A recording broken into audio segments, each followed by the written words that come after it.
Every coin in that wallet had already been counted twice. Tonight, all he wanted was one ordinary dinner with his daughter. She noticed him before he even sat down, the frayed sleeves. What nobody in that diner could see was the reason those coins mattered so much. But someone was about to make sure everyone noticed. Some people just don't belong here. She thought she understood exactly who he was.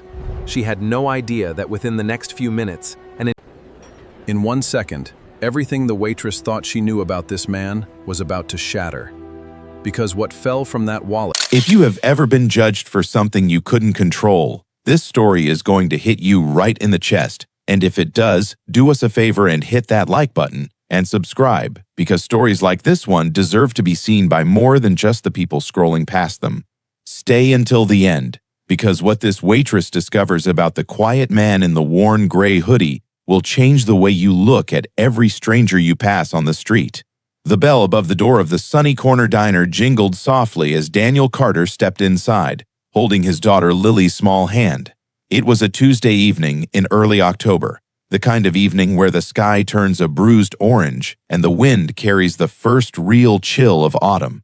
Daniel had been on his feet since 5 that morning, first at the auto shop where he worked mornings, then at the warehouse where he unloaded delivery trucks until the sun went down.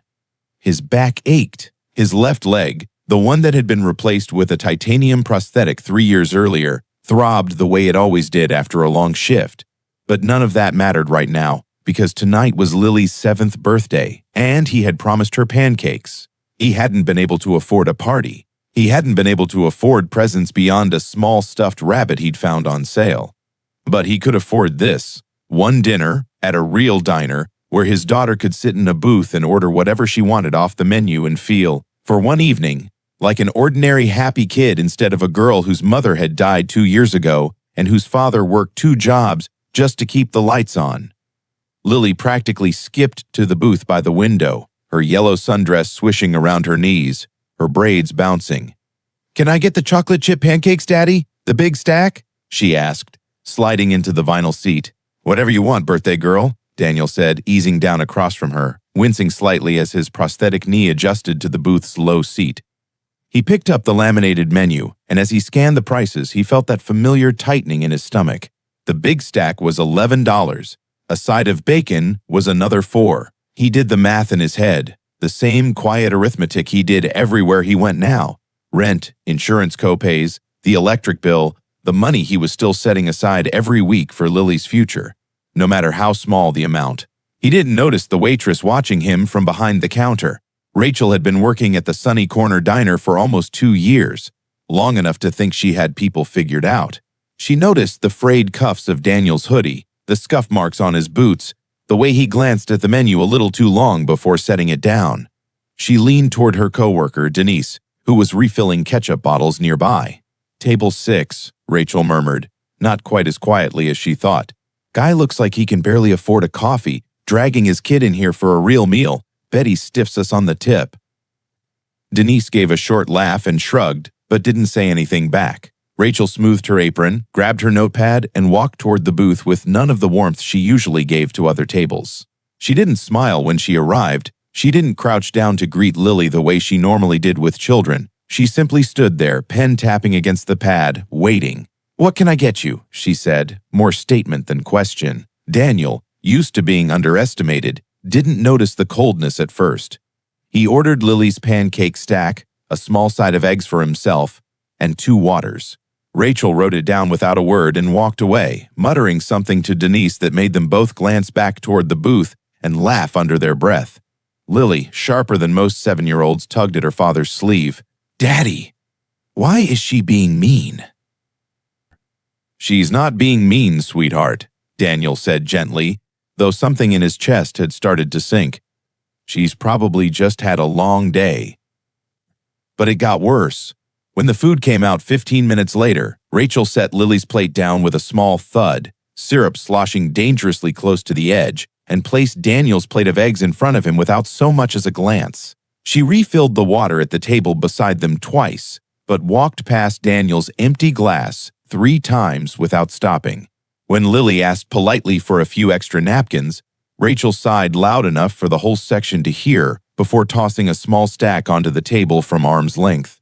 Daniel felt his ears grow warm with the particular kind of humiliation that comes from being treated as less than human in front of your own child. He said nothing. He had learned, over the past 2 years of single fatherhood, that dignity sometimes meant simply enduring, especially when a bad reaction could embarrass Lily more than the original slight ever could. It was when the check came that things reached their breaking point. Rachel dropped the small black folder on the table and said, loud enough for at least 4 nearby booths to hear, "That's $22.50, cash or card?" Though I'm guessing cash, since some people clearly don't do cards. A woman at the next table turned her head. An older man near the counter, silver-haired, wearing a faded Army veteran's cap, looked up from his coffee with a small frown. Daniel felt his face flush, but he kept his voice calm. "Cash is fine," he said quietly, reaching for his old brown wallet.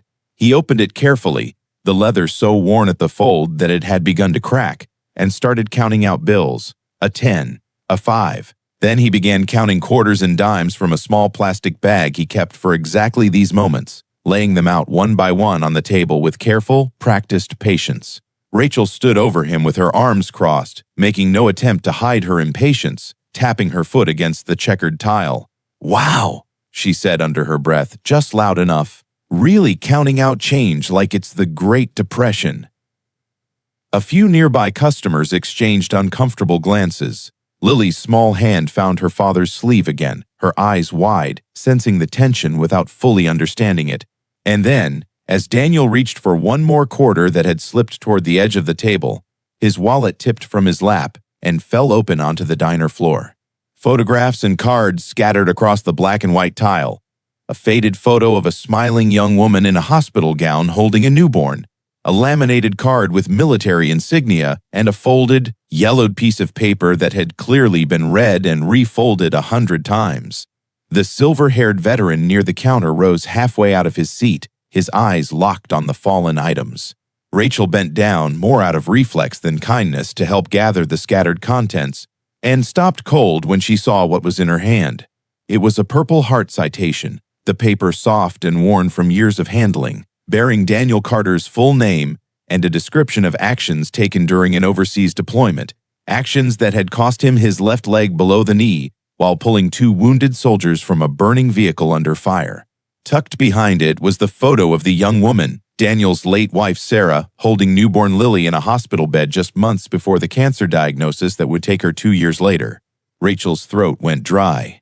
She looked up at Daniel, who was quietly gathering the last of the coins from the floor, his jaw tight with the particular exhaustion of a man who has had to explain his worth to strangers more times than he can count. The elderly veteran at the counter had walked over by now, his coffee forgotten. He looked down at the citation in Rachel's hand, then at Daniel, and something shifted in his weathered face. "Sergeant Carter?"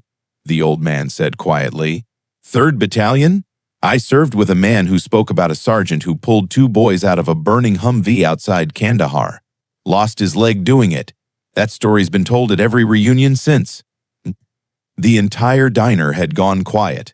Even the cook had stepped out from behind the kitchen window, wiping his hands on his apron, listening.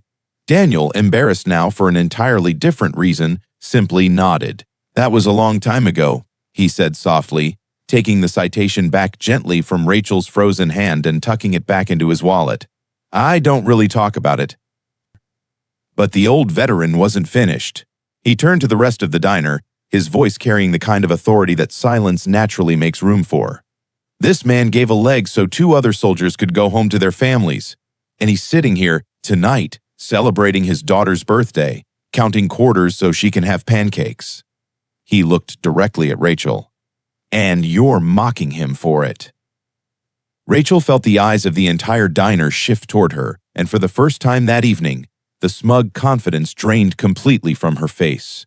She looked down at Daniel, really looked at him past the worn hoodie and scuffed boots, and saw, for the first time, the quiet exhaustion of a man who worked 2 jobs, raised a daughter alone, carried the weight of a wife he'd lost and a leg he'd sacrificed, and still showed up every single day without complaint or excuse.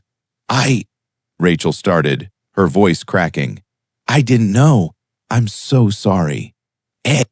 Daniel, never one to hold on to anger for long, simply shook his head.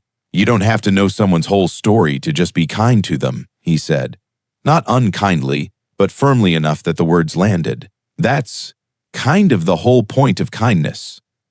The diner manager, a heavy-set man named Frank who had been watching from the kitchen doorway, came forward with his own face pale with embarrassment. He quietly slid the check off the table. "Tonight's on the house, Mr. Carter. And I mean the whole night. Dessert, too. Whatever your daughter wants." Lily, who had been quietly watching the entire exchange with wide eyes, tugged her father's sleeve one more time. "Daddy, is it true? You saved people?" Daniel looked at his daughter, the same warmth in his eyes that had always been there beneath the tiredness. "A long time ago, baby. Long before you were born. But nothing I've ever done matters more to me than being your dad." The old veteran insisted on shaking Daniel's hand before returning to his seat, and several other customers quietly approached to thank him for his service, their earlier indifference replaced with genuine respect. Rachel, still shaken, returned a few minutes later with a fresh stack of pancakes, a warm smile, and an apology that came from somewhere far more honest than her earlier words had been. "I judged you the second you walked in," she admitted quietly, setting the plate down gently this time. "That was wrong of me. I'm sorry, and I'm sorry to you too," she added, looking at Lily. "Happy birthday, sweetheart." Lily smiled her gap-toothed smile. "It's okay. My daddy says everybody has bad days." Daniel reached over and ruffled his daughter's hair, feeling for the first time in longer than he could remember, like the invisible weight he carried through most of his days had eased just slightly. Not because of the free meal, and not because of the recognition, but because for one evening, in a small diner on an ordinary Tuesday, his daughter had gotten to see the world extend a small, unexpected kindness to her father, instead of the judgment he usually absorbed quietly on her behalf. Word of what happened at the Sunny Corner Diner spread through the small town over the following weeks, not through any news report, but through the quiet, ordinary way stories travel in small communities, from one booth to the next, from one neighbor to another. Frank, the manager, ended up offering Daniel a part-time evening shift managing deliveries for the diner, work that paid better and kept him closer to home in the evenings with Lily.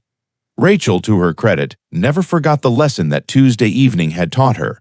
She became known, in the months that followed, as the kindest server on staff, the one who always crouched down to greet children at eye level, who never assumed anything about a customer based on what they wore or how they counted their change.